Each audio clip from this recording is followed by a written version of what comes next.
Et on prend cette expression « porter sa croix » pour plein d'applications. Hein? Il y en a qui vont dire « Ah, mais quand on voit Jésus s'est sacrifié pour nous, donc porter sa croix, c'est se sacrifier pour les autres. » Ou « Ah, il y a une expression en anglais qui dit « I have to bear my cross ». Et quand on vit des moments de souffrance, où on a des défauts, des difficultés, on dit « Ah, c'est la croix que je dois porter ».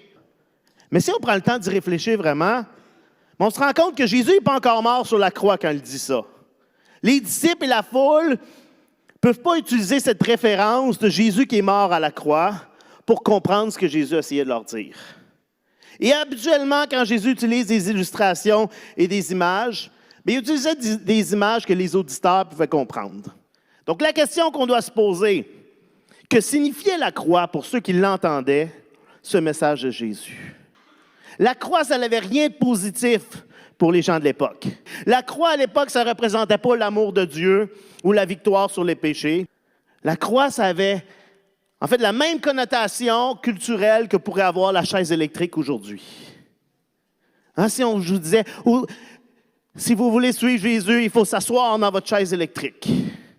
Ça crée un choc. Littéralement, oui.